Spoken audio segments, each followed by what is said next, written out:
Hi, I'm Tim from Boatcare Sussex and Boatshare Drop Brokers, and I just thought I'd come along and talk a little bit about our basic 10-point plan to keep your boat safe when you're not with her. We have found over a number of years that a lot of owners don't know the basics, and then maybe a little bit embarrassed to ask, or they think they know but they don't, etc. But obviously, if you don't know what to do, you can't do it, can you? So I'll talk a little bit about the basics you can do just to keep your boat safe when you're not with her. So firstly, let's start off with the bilge. Well, the bilge is the lowest part of the boat. It's all the way down there, right at the bottom of the boat, basically just inside the hull.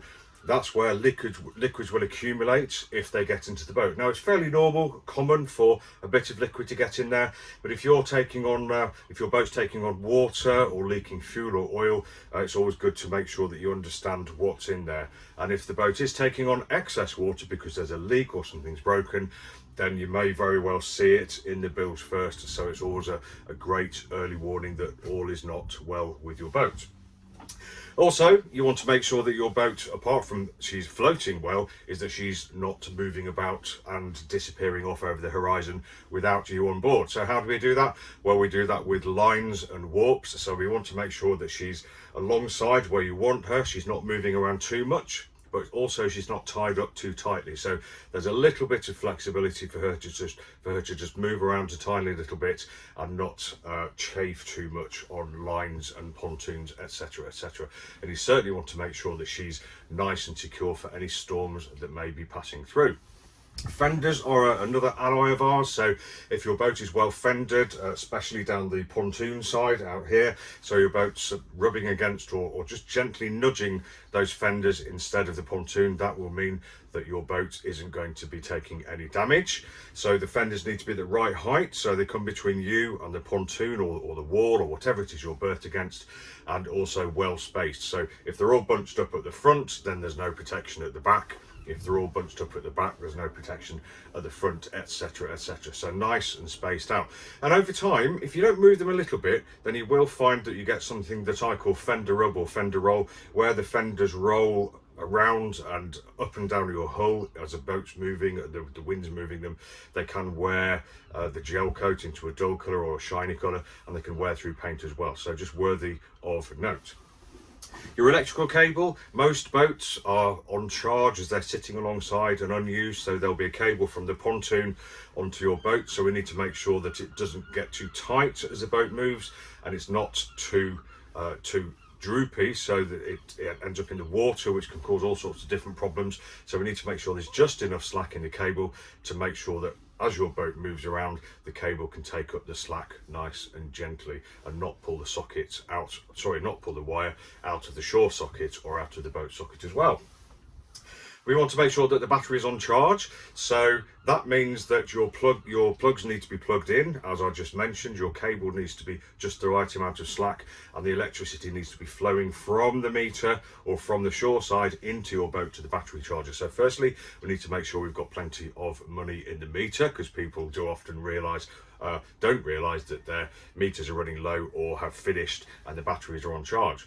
So if your battery isn't charging, then when you come to get on your boat, you may well find that the engine won't start, your lights won't turn on, your instruments won't turn on, etc., etc. So always make sure your battery is trickle charging as well.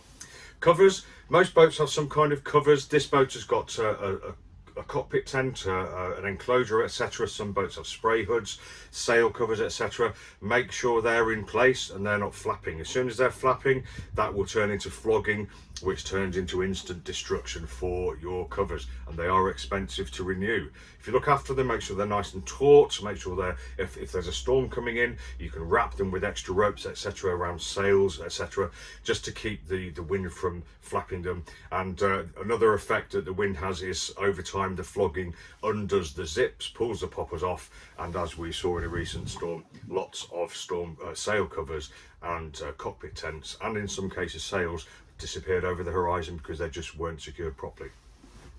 Sheets and halyards, so the ropes on yachts that hold these sails in place, whether they're holding them down or up or in or out, make sure they're secured nicely, because they can unravel as well, and before you know it, your foresail can be unfurling, or your mainsail can be unfurling or unfurling in an upwards way if it's not inside a cover. So make sure that they're all secured, lashed, tied down and doubled up if necessary, so they're not going to do anything you don't want them to do. If you have a dehumidifier or an anti-condensation heater fitted, great idea, sign of a considerate own it. The dehumidifier will take the moisture out of the inside of your boat, and the anti-condensation heater will provide just enough heat to keep the atmosphere or the temperature inside your boat just above dew point temperature. So we'll maintain the inside of your boat very nicely, so we don't come back to horrible smells, moisture, mildew and a damp feeling, etc. So that can really ruin the holiday mood when you arrive at your boat. And finally, security. Obviously we want to make sure your boat is locked up, so we've got the windows closed, the hatches closed and locked, doors closed and locked, and companionways closed and locked, etc, etc, because we only want you or any authorized representatives on your boat. We don't like people fiddling with our boats when we're not there. So that's our Boatcare 10-point basic plan, just to keep your boat afloat, in the right place, a nice place to be when you come back to her, and things should work when you come back to her too. If you find that you can't get to your boat for more than a couple of weeks at a time, then it may be time to start thinking about getting somebody to do it for you. Well, the good news is we can, and if you live a distance from your boat, then the chances are that we can do it very easily, very quickly for you, and it might even be cheaper than the cost of your diesel. As one customer recently said, why would I do a 4-hour round trip to do a 15-minute job in the cold when I've got you to do it for me? Says it all, really. And another quote from another customer: I bet I know that your customers are really glad that you're here when you're not, and during storms, etc, or just if the boat is not used for a long time, we can give you that confidence, take away the worry, look after your boat for you. If you're interested, give us a shout at Boatcare Sussex @gmail.com or boatcaresussex.co.uk. But as ever, if you just want to talk, you want a bit of advice how to do it yourself, etc, just get in touch and we'll happily spend a bit of time with you on your boat, going through those basics with you to make sure your boat stays safe, her value isn't affected, and she works when you want it to work. Thanks for watching. Perhaps we'll talk soon. Take care.